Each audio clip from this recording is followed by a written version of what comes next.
Then we have gender. Gender is a socially constructed thing. It's not something we are born with. It's something the society gives us. All these hierarchies and different inequalities we have between boys and girls are socially constructed. And as they are socially constructed, we can change them if we want to change. We can create a society in which a boy means like shy, a boy means like who takes equally, a boy means who has mutual understanding, who has good mutual understanding. We can create a society, a girl means like open, who can talk about her right, who can talk about her right. So it's possible to change this gender roles. That's what we did to the boys group. And we have sexuality. Sexuality is also a socially constructed thing and it can change. And we have the aspect of violence integrated into the program. And it's important to take into account these institutions that really perpetuate the gender stereotypes.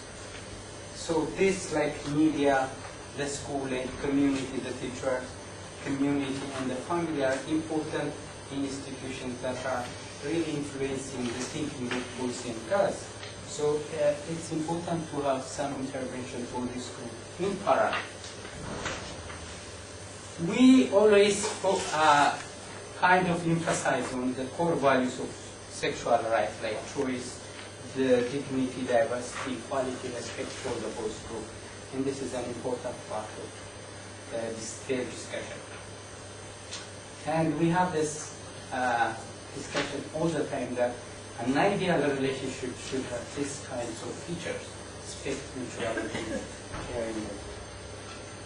So in January and February 2007, we did a documentation of the boys group program to find out for the following reasons, like to describe and analyze our experiences, to see how the boys group address rights violation, and to look at the sustainability and identify improvements and lessons. So we've used a number of different techniques to do the documentation, and these are the challenges that came up from the documentation. First of all, there is lack of support from families and the community in general. When the boys want to change their behavior, they are not supported by their parents. For instance, when a boy wants to help his sister at home in doing household chores or whatever, then the parents say, no, you are starting to behave like a woman. So, or a girl. So go out and stay, keep on playing with the boys. So this is kind of absence of supportive environment for the boys. So it's important to take into account the role parents play in these kinds of programs. And there are also these resistant boys who are always influencing this boys group behavior. So it's important to take into account also this different, the dominant versions of masculinity we have in our operational area. And there was this perception on parents' side that talking about sexuality makes them really more sexual. So it was really a challenge. So they were preventing them from going to discussions and all this and that. So we had to find out a way to influence the parents, and we did, of course. And I think it's important to make sure that the discussion the boys group hold each week, every time should build on each other.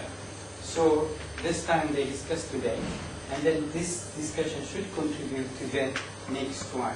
And if this can be like linked together, then it will help a lot. That has been lacking in our program actually. And another important thing is we didn't have a very good monitoring systems for the discussions that happened in the boys group. So that was also an important thing to consider. And this may not be applicable to other areas, but for us it was a problem. Lack of security for the lack of meeting places.